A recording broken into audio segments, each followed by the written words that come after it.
Avant d'entamer la leçon de cette séance, on va faire un petit rappel. Tous les matériaux solides, liquides ou gaz qui se trouvent dans l'univers sont formés des molécules. يعني جميع المواد سواء كانت صلبة أو سائلة أو غازية التي توجد في الكون تتكون من جزيئات. Les molécules sont constituées par des particules indivisibles et invisibles à l'œil nu qu'on appelle les atomes. الجزيئات تتكون من دقائق غير قابلة للتقسيم ولا يمكن رؤيتها بالعين المجردة والتي تسمى الذرات.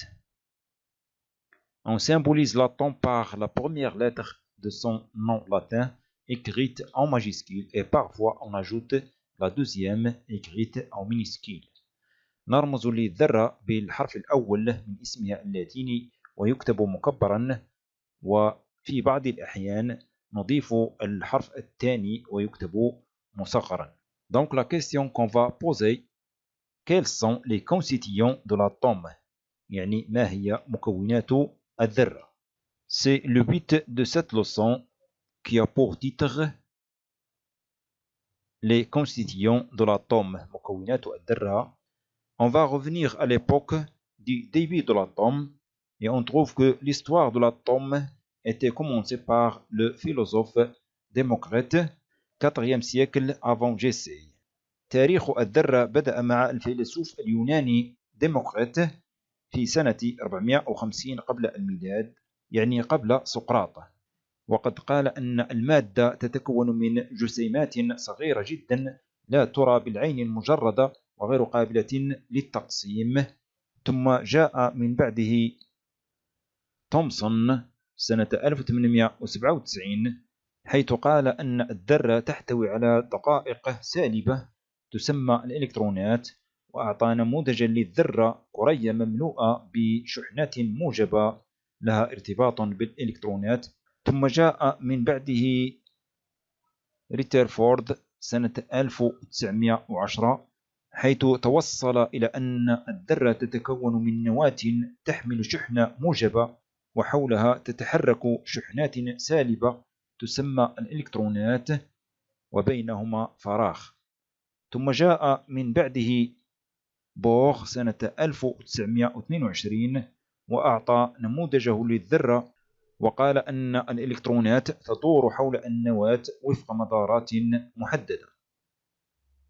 لكن سرعان ما جاء شرودينغر سنة 1926 وفند نظرية بوغ حيث أكد أنه من الصعب تحديد مسار الإلكترون ولكن يمكن تحديد احتمالية وجوده حول النواة. Donc, grand 2, modèle de l'atome, نموذج الذرة. Petit 1, modèle planétaire de l'atome, modèle de Bohr. لقد شبه بوغ نموذج الذرة بنموذج الكواكب، يعني بدوران الكواكب حول الشمس، وفي هذه الحالة شبه نواة الذرة بالشمس والكواكب بالإلكترونات حيث تدور حول نواة الذرة. À partir des travaux de Thomson et Rutherford, le physicien Bohr donne un nouveau modèle de l'atome qui représente au système solaire tel que le noyau de l'atome se trouve au centre, autour duquel tournent des particules infiniment petites selon des trajectoires et sur des niveaux différents.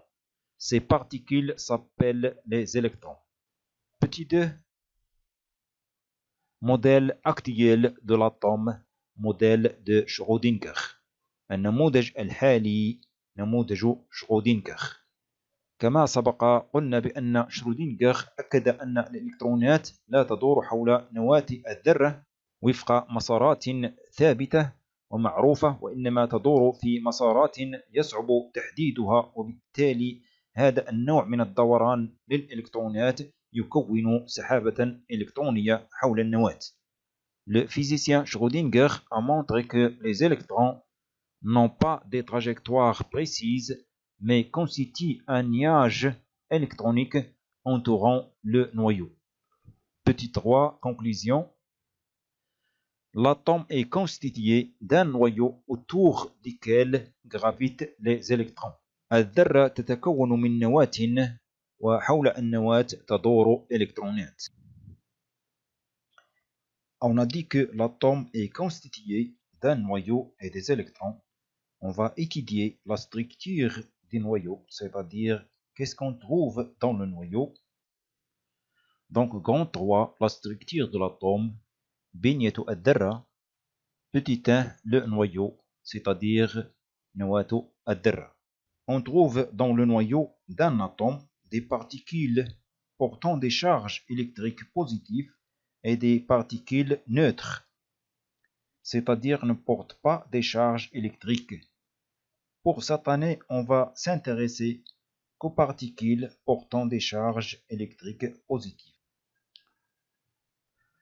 إذن النواة توجد في مركز الذرة وتحمل شحنة كهربائية موجبة، يعني بصفة عامة شحنة النواة موجبة. Le noyau d'un atome contient un nombre de particules possédant des charges électriques élémentaires positives. Ce nombre est appelé le numéro atomique de symbole, la lettre Z. نواة الذرة تحتوي على عدد من الدقائق التي تحمل شحنات كهربائية ابتدائية موجبة. هذا العدد نسميه العدد الذري ونرمز له بالحرف Z. إذا نواة كل ذرة تحتوي على عدد من الدقائق التي تحمل شحنات كهربائية موجبة. هذا العدد يختلف من ذرة لأخرى ونسميه العدد الذري numéro atomique ونرمز له بالحرف Z. ولكن ماذا نعني بالشارج إلكتريك إليمونتير؟ الشحنة الكهربائية الابتدائية ماذا نعني بها؟ Donc la charge électrique élémentaire est la plus petite quantité d'électricité connue qu'on symbolise par la lettre E qui vaut E égale 1,6 fois 10 à la puissance moins 19 coulombs. إذن الشحنة الكهربائية الابتدائية هي أصغر كمية كهربائية معروفة ونرمز لها بالحرف E وتساوي 1.6 في 10 أس ناقص 19 كولومب.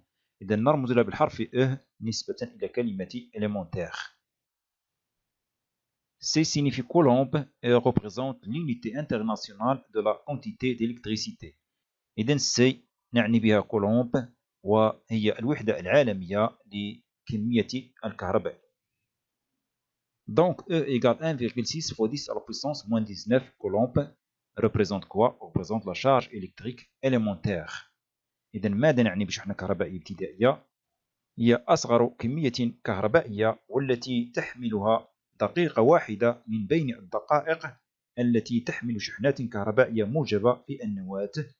هذه الشحنة تساوي 1.6 في 10 أس ناقص 19 كولومب ونرمز لها بالحرف E نسبة إلى كلمة élémentaire. Donc si on veut savoir la charge électrique globale qui se trouve dans le noyau, on a Z, le nombre de particules qui se trouvent dans le noyau de l'atome et qui portent des charges positives. Et chacune de ces particules porte une charge de 1,6 fois 10 à la puissance moins 19 coulombs. Donc, quelle est la charge électrique en noyau d'un atome؟ إذن ما هي الشحنة الكهربائية لنواة ذرة؟ Donc la charge électrique au noyau d'un atome est égale Z fois E. إذن إذا أردنا أن نعرف الشحنة الإجمالية التي تحملها نواة ذرة، علما أن عدد الدقائق التي تحمل شحنات كهربائية موجبة هو العدد Z بصفة عامة، وشحنة دقيقة واحدة هي E تساوي 1.6 في 10 أس ناقص 19 كولوم. إذن الشحنة الإجمالية هي Z فوا E. إذن الشحنة الإجمالية التي تحملها نواة ذرة بصفة عامة هي Z فوا E. إذن Z عدد الدقائق و E شحنة دقيقة واحدة. Z c'est le numéro atomique qui varie d'un atome à un autre. يعني Z هو العدد الذري ويختلف من ذرة لأخرى، و E تساوي 1.6 في 10 أس ناقص 19 كولومب بالنسبة لجميع الدقائق التي توجد في النواة والتي تحمل شحنة كهربائية موجبة بالنسبة لجميع الذرات. La masse totale de l'atome est presque concentrée en noyau. إذن الكتلة الإجمالية للذرة تقريبا تتمركز في نواة الذرة. Petit 2, il reste à voir les électrons.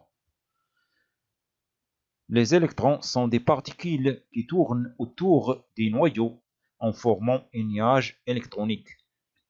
الإلكترونات دقائق تدور حول نواة الذرة مكونة سحابة إلكترونية. Tous les électrons des atomes sont identiques et de symbole E-. جميع الإلكترونات بالنسبة لجميع الذرات فهي مماثلة ونرمز لها بالحرف E-. Chaque électron porte une charge électrique élémentaire négative qu'on note -E et vaut -1,6 fois 10 à la puissance -19 coulomb. كل إلكترون يحمل شحنة كهربائية ابتدائية سالبة ونرمز لها بالحرف -E وتساوي -1.6 في 10 أس ناقص 19 كولومب. Chaque atome est caractérisé par un nombre des électrons égal au numéro atomique Z. إذن كل ذرة تتميز بعدد من الإلكترونات يساوي العدد الذري Z. La charge électrique des électrons d'un atome est Z fois -E. إذن الشحنة الكهربائية للإلكترونات بالنسبة لذرة هي Z fois -E. إذن Z هو عدد الإلكترونات وناقص E شحنة إلكترون واحد. Petit 4 remarque, dans un atome, le nombre Z de charges positives en noyau est égal au nombre des électrons. بصفة عامة في ذرة ما العدد Z من الشحنات الموجبة التي توجد في نواة الذرة يساوي عدد الإلكترونات. Petit 5, la neutralité électrique d'un atome. Pour comprendre la neutralité électrique, on calcule la charge totale d'un atome. Chaque atome porte des charges positives au noyau et des charges négatives aux électrons. On fait donc la somme. Donc la charge totale globale d'un atome est κ A égale κ N plus κ E. إذن الشحنة الإجمالية بالنسبة لذرة ما هو مجموع الشحنات الكهربائية التي تحملها نواة الذرة زائد الشحنات الكهربائية التي تحملها الإلكترونات.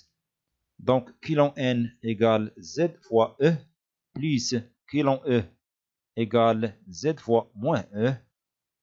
Donc κ A, c'est-à-dire la quantité d'électricité d'un atome, égale Z fois E moins ZE égale 0. Donc, κ A, c'est-à-dire la charge totale d'un atome, est égale 0. Est-ce que l'atome porte une charge? L'atome ne porte pas de charge et on dit que l'atome est électriquement neutre. يعني أن الذرة تكون دائما متعادلة كهربائيا.